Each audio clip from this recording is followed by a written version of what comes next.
Welcome to Understanding the Bible with Pastor Stephen, episode 26. What does the Bible say about school shootings? Now, I know it's still been pretty recent since the most recent mass shooting in Texas. Obviously, condolences to the family if anyone happens to listen to this. The point of this, as always, is to look into the Bible and see what God says about it. So, no, the Bible does not address specifically school shootings. Obviously, they didn't even have guns when the Bible was written. But there are some very clear principles in the Bible that we're going to discuss, and they do deal with exactly this sort of thing. So, number one, the Bible tells us we must defend the innocent. And children in school who have done nothing wrong are innocent. I mean that in the broad sense of the word. They're not in the act of committing a crime. They are not doing anything illegal or immoral at the moment when a school shooter walks in and pulls the trigger. They are innocent children. Number two, as Christians, the Bible teaches that we must arm ourselves and prepare to fight evil. Number three, we must seek truth and spread the truth, not lies. So let's dig into it really quick here. The first one is defend the innocent. And there's tons of verses about this, but in Jeremiah 22, verse 3, it says, "Thus saith the Lord, execute you judgment and righteousness, and deliver the spoiled out of the hand of the oppressor, and do no wrong, do no violence to the stranger, the fatherless, nor the widow, neither shed innocent blood," in this place. Two things we can get out of that. One, we're supposed to execute judgment, which is a sentence or execution of a lawful punishment. We are supposed to punish the evildoers. And number two, we should not shed innocent blood. There you go. So if somebody sheds innocent blood, we are to execute judgment upon them. And then Exodus 23:7 says, "Keep thee far from a false matter, and the innocent and the righteous slay thou not, for I will not justify the wicked." Again, two things in this verse. Stay away from lies and do not kill the innocent. Ecclesiastes 3:1-8 says, "To everything there is a season, and a time to every purpose under the heaven, a time to be born and a time to die, a time to plant and a time to pluck up that which is planted, a time to kill and a time to heal, a time to break down and a time to build up, a time to weep and a time to laugh, a time to mourn and a time to dance, a time to cast away stones and a time to gather stones together, a time to embrace and a time to refrain from embracing, a time to get and a time to lose, a time to keep and a time to cast away, a time to rend and a time to sow, a time to keep silence and a time to speak, a time to love and a time to hate, a time of war and a time of peace." There is specifically a time to kill and to make war, and that is for justice, to enact judgment, and to protect innocent life. Genesis 9, verse 6 says, "Whosoever sheddeth man's blood, by man shall his blood be shed. For in the image of God made he man." Someone who murders somebody else deserves to die. James 1:27 says, "Pure religion and undefiled before God and the Father is this, to visit the fatherless and widows in their affliction, and to keep oneself unspotted from the world." Psalm 82, verse 3 says, "Defend the poor and fatherless. Do justice to the afflicted and the needy. Deliver the poor and needy. Rid them out of the hand of the wicked." Christians must be willing to aid the innocent, those who have nobody to help them in their time of need. We have to be ready, willing, and able to administer justice for those who are afflicted, those who are suffering. So that's the first thing. The Bible clearly teaches defense of the innocent. And there's other places where Jesus himself talks about suffer the young ones to come unto him, because people were saying, no, the kids need to go away while you're talking. He's like, no, I love the little children. There's lots of verses about God talking about his love for little children. So just so you're aware of that, that would also fit into this need to defend those who cannot defend themselves. So the second point is arm yourself and prepare to fight evil. So number one, of course, the Bible does say that we have to do that spiritually. Ephesians 6:13-19 says, "Wherefore take unto you the whole armor of God, that you may be able to withstand in the evil day, and having done all, to stand. Stand therefore, having your loins girt about with truth, and having on the breastplate of righteousness, and your feet shod with the preparation of the gospel of peace. Above all, take the shield of faith, wherewith you shall be able to quench all the fiery darts of the wicked. And take the helmet of salvation and the sword of the Spirit, which is the word of God, praying always with all prayer and supplication in the Spirit, and watching thereunto with all perseverance and supplication for all saints. And for me, that utterance may be given unto me, that I may open my mouth boldly to make known the mystery of the gospel. So here's why this is important. It's not just a spiritual battle. It's also got truths in there about how to go about fighting. Number one, it says, prepare ahead of time. Wherefore take unto you the whole armor of God, that you may be able to withstand in the evil day. It's not saying it's in the evil day. It says, prepare yourself, take the armor of God, so that when the evil day comes, you're ready. So we need to prepare to fight ahead of time. So think in the context of schools, right? How do you prepare? Number two, truth is of a primary importance. The Bible said, fight for what is right, know the truth, stand for truth, be knowledgeable. It says, having your loins girt about with truth. You need to have the truth on your side. And then defense is key, not just offense. Above all, taking the shield of faith. Do you have a shield? Do you have a way to protect the innocent, right? Not just yourself. Offense is a must. You need to have a weapon to actually fight with. It said the sword of the Spirit, which is the word of God, right? Because we're talking spiritually here. And then it tells you to prepare your mind ahead of time, before the battle. It said praying always. Well, that's getting yourself mentally prepared to fight. Be vigilant. We have to keep a lookout. It said, and watching thereunto. What are you watching for? You're watching for evil. Not only are you preparing physically and your mind, but you are keeping a lookout to look for the evil so you are ready and you can turn and face them and fight them. And then finally it tells you you must actually take action. You don't just stand down like the cops did all the time and watch what happens. No. Paul said that I may open my mouth boldly. In this spiritual battle, he is prepared and he takes action and speaks out against the evil. So we are required to prepare, have truth on our side, have a defense and an offense, prepare our mind by praying, be vigilant, keep a lookout, and then take action. Do not stand down when innocent people are dying. So that's spiritually, right? And we have some principles in there that we can apply to this physical world. But let's get into where Jesus actually tells us what the Bible says about being physically armed. Keeping in mind, of course, that the weapon of soldiers back in those days of armies was swords, spears, and bows and arrows, right? So when the Bible talks about swords or bows and arrows, it is primarily speaking about weapons that soldiers of that day in all the armies, the Israeli army and the Roman army, that they actually carried these weapons. So what weapons do armies carry today? Primarily guns. So I'm going to equate a sword to a gun, even though the Bible doesn't specifically say that. So keep that in mind. Jesus said that he wants his followers to be armed. Were you aware of that? Luke 22:36.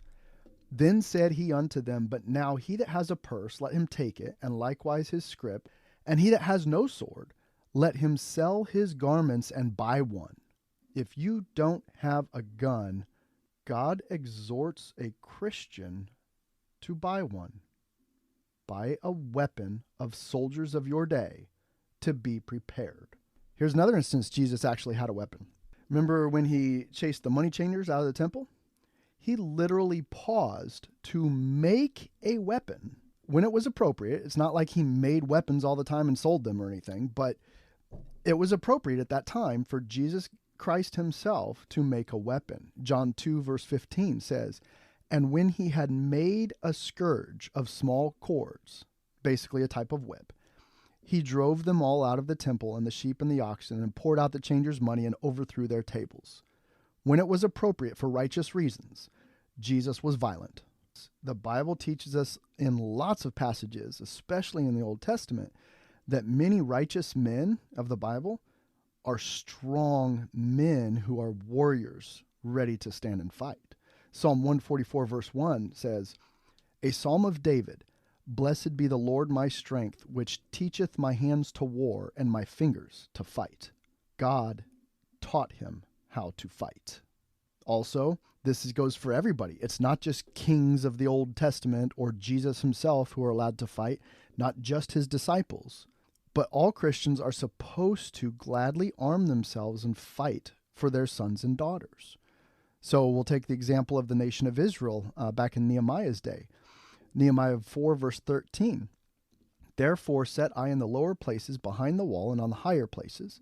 I even set the people after their families with their swords, their spears, and their bows. And I looked and rose up and said unto the nobles and to the rulers and to the rest of the people, be not ye afraid of them. Remember the Lord, which is great and terrible, and fight for your brethren, your sons, and your daughters, your wives, and your houses. We're talking about fighting for our children here, right? Against an enemy who's wanting to come in and kill them. That's literally what that passage is about. God told everyone to arm themselves on multiple occasions. In Joel 3 verse 10, he said, beat your plowshares into swords and your pruning hooks into spears. Let the weak say, I am strong. We are supposed to have weapons to defend our families and our children, even to the point of carrying those weapons to work, being armed while you are working, and having a separate person designated to look out for violent people is a common principle in the Bible. There's two passages specifically I want to read here. Nehemiah 4, 17 and 18. They which builded on the wall, and they that bear burdens, with those that laded, every one with one of his hands wrought the work, and with the other hand held a weapon. For the builders, every one had his sword girded by his side, and so builded. And he that sounded the trumpet was by me. Sounding the trumpet, that's a watchman, right?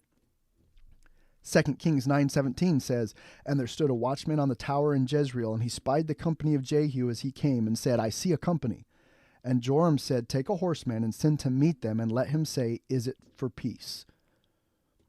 So you have a man watching at the door on the watchtower where people enter into the city, or maybe people entering into the school, right? So Christians actually have a duty to be armed and to be ready to take out evil. Psalm 149, one of my favorite passages, it's only like 12 verses long. Starting in verse 5, it says, let the saints be joyful in glory. Let them sing aloud upon their beds. Let the high praises of God be in their mouth, and a two-edged sword in their hand, to execute vengeance upon the heathen and punishments upon the people, to bind their kings with chains and their nobles with fetters of iron, to execute upon them the judgment written. This honor have all his saints. Praise ye the Lord. Now that passage is explicitly about Christians rising up against evil governments and nations, but it does reinforce the need to have a sword to deal justice. The saints must have a sword in their hand to execute vengeance on the heathen and punishments upon the people. Keep in mind, fighting is dangerous. You have to be smart about this. So don't be afraid. Rather, be prepared for what may happen. Isaiah 41:10 says, fear thou not, for I am with thee. Be not dismayed, for I am thy God. I will strengthen thee. Yea, I will help thee. Yea, I will uphold thee with the right hand of my righteousness. We have no need to be afraid of what may happen, right? We don't pick up weapons because we're scared. We pick up weapons because we are determined to fight for what is right. And you need to understand that fighting should always be a last resort, but sometimes it is necessary. And many times when you do fight, it will bring you personal pain. John 15:13 says, greater love hath no man than this, that a man lay down his life for his friends. How many of you parents would be willing to lay down your life if you knew it meant your child lived? I would. I don't want that to happen, but that would be the greatest love that you can have for someone, is to be willing to lay down your life for them. When you think about that school shooting, if I'm there and if I am armed and I have any sort of opportunity to fight, to take out the school shooter, I should, even if it means that I get shot, right? There's a meme out there, if you're the third monkey on the ramp to Noah's Ark. All right, I don't know if you've seen this, but just Google third monkey, and it's kind of funny, actually. But if you have to fight like you're the third monkey on the ramp to Noah's Ark. And brother, it's starting to rain. And that's kind of funny because, Everyone knows that Noah was supposed to take 2 of every animal. I know that some of them were 7, depending on the types of animals. But generally speaking, it was 2 of every animal. So if there's 2 monkeys and you're the third one and they're going to say, no, you can't go, well, fight like your life depends on it, right? So that's actually an important thing to think about. Do not think that I am telling people to just blindly and ignorantly go get guns and fight. That's not what I'm saying. But I'm saying, according to the Bible, it is the Christian thing to do if there are innocent lives at stake. Be willing to fight. Be willing to risk your life to help an innocent, right? And then the third point, of course, is to seek truth and spread the truth. Do not deal in lies, right? Proverbs 23:23 says, buy the truth and sell it not. Also wisdom and instruction and understanding. Proverbs 8 verse 14 says, I am understanding and I have strength. By me, understanding, kings reign and princes decree justice. By me, princes rule and nobles, even all the judges of the earth. I love them that love me, and those that seek me early shall find me. Christians are supposed to seek truth. How can you understand something if you don't know the truth of it, right? So when it talks about understanding, we're talking about having knowledge of the truth, whatever the case may be. And then when you have that knowledge, you have understanding, you can use that in a wise way and do the right thing. So understanding and wisdom all deal with truth. And knowing that truth produces wisdom. It gives you knowledge, and then the proper use of knowledge is, by definition, wisdom. Proverbs 4, 5, and 7 says, get wisdom, get understanding. Forget it not, neither decline from the words of my mouth. Wisdom is the principal thing. Therefore get wisdom, and with all thy getting, get understanding. Proverbs 16:16, how much better is it to get wisdom than gold, and to get understanding rather than to be chosen than silver? Truth is crucial in a Christian's life. Satan is the father of lies. John 8:44 says, you are of your father the devil, and the lusts of your father you will do. He was a murderer from the beginning, and abode not in the truth, because there was no truth in him. When he speaks a lie, he speaks of his own, for he is a liar and the father of it. Lies come from Satan. Christians should not deal in lies. That should be a no-brainer, right? We must deal in truth and be a light in the dark world. Ephesians 4:25 says, wherefore putting away lying, speak every man truth with his neighbor, for we are members one of another. Colossians 3:9 says, lie not one to another, seeing that you have put off the old man with his deeds. The reason why this is so important when it comes to school shootings is all of the mass hysteria and the news media and the government regulations and the talk in society about it deals in lies. I'm going to expose those here just very quickly. The truths regarding school shootings. Number 1, guns aren't the problem. Kids used to bring rifles to school and actually have classes on how to use them. Back in the day when kids could order rifles from Sears Roebuck catalog without any IDs. There were no school shootings back then. Rifles and guns were more readily accessible to children. And in fact, children were trusted to take them to school and go to the shooting range with the teacher and learn how to properly use them, and nobody got shot. Guns aren't the problem. We have more laws, more restrictions, less access to guns, and now we have school shootings. So let's stop that lie right there. Number 2, assault rifles is a lie. Those words don't even go together in the English language. Assault is a verb. It's an action. When someone is beaten to death with a hammer or fists, we don't call them assault fists in the news, or it's an assault hammer that killed the guy. No. The idea of an assault rifle is purely a political falsehood to convince people that they don't have a right to self-defense with guns. That is a lie. Stop calling them assault rifles. Military-style rifle for AR-15s is also a lie. AR-15s have a lot of times plastic features or metal guards on them that make them look scary, and they're black so they look like military rifles. Look, I'm a veteran. Okay, I had a military rifle. My gun was the 240 Bravo. It's a full auto machine gun. That's a military rifle. M4 carbines are military rifles with burst and full auto capabilities. AR-15s are not. In fact, AR-15s are less powerful than most hunting rifles. So that whole discussion of military-style rifles or assault rifles is a complete lie. Not to mention the fact that some people actually still believe AR means assault rifle. And it doesn't. That was like the name brand of the first people that made it back in the 60s or 70s, whenever it was. A couple other points. People who murder children are already breaking the law. Murder is illegal, in case you didn't know that. And yet these people are still murdering children. Making another law for them to break won't stop someone who's already planning to murder, right? Having a no guns allowed sign didn't stop them from planning to commit the murder and then walking in past that sign and murdering people. So let's stop with this idea that we need to make laws. They're committing murder. Is there not a law against that already? Here's a big one that gets me. The lies that people tell, right? Armed cops with bulletproof vests were given an order to stand down when children without guns or vests were being murdered. Why is that okay? Oh, they were waiting for SWAT. They were waiting for, the right directive. They were waiting for a plan. Really? Really? That's what you're going to do when your kid's got a gun pointed at him? You're going to stand there and write down a 10-point plan on how you're going to stop the guy before he pulls the trigger? No, that's not right. Just because they were given a stand down order does not make it right. A police chief gets that job, a police chief, by demonstrating that he can act during dangerous circumstances to enforce the law, protect the innocent, and keep bad guys off the streets. As a Christian, you and I, we need to seek the truth. What would make a police chief who knows that children without guns or bulletproof vests are being murdered? What would make him issue an order for his men with guns and bulletproof vests to stand down while those kids are being killed? Seek the truth. Ask the questions. Here's something else true about school shootings. The FBI has been aware of almost all of the school shooters before they killed anyone, and the FBI did nothing.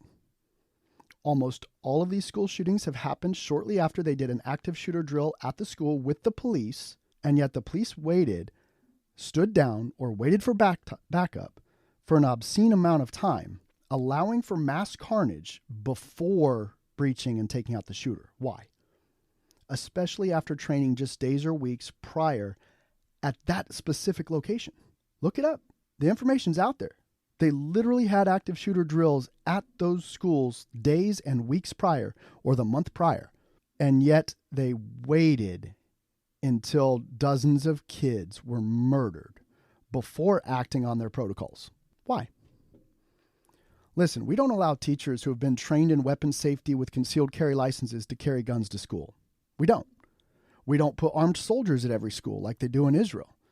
Yet we have gun-carrying guards protecting every member of Congress, every Brinks armored car that carries money, every courthouse, every celebrity has men and women with guns who are trained in them, who are properly vetted, who know how to use them and are safe, protecting them, but not children. Why? Why does our government specifically prohibit the protection of our children? Every single school in America is a gun-free zone. Why? Now, I understand in some cases, like Parkland and some of these other schools, they do have cops assigned to the school. I forget what they're called, but specific police officers with guns at the school already, right? They're stationed there. But you have the same problem as everything else. The cops don't stop the shooter. So why not? Oh, well, they were given a stand-down order. They're just following orders. Really? We need to start asking questions. Christians are to search for truth, right? So the conclusion is this. Christians need to question the narrative. We need to seek out truth and stop the spread of lies. Why? Because as a Christian, you have a right and a duty to protect innocent lives. And to do that, you must be armed. Jesus himself said that if you don't have a sword, the military weapon of that day, to sell what you have and buy one. Now, don't be stupid about it. When you do that, you need to train, just like David said, King David, to be safe and effective with a weapon, and he was wise about when to use it. Psalm 144, verse 1, a psalm of David. Blessed be the Lord my strength, which teacheth my hands to war. He trained, he learned, and my fingers to fight. Be wise. It's time to speak out for the truth. It's always been time to speak out. But this is very important because innocent lives are at stake in this. As always, you can email me at angrypatriot42@yahoo.com. I would love to hear from you and respond. I will personally check those emails and respond to you, and we can delve further into some of these issues if you have deeper questions. Until next time, God bless you.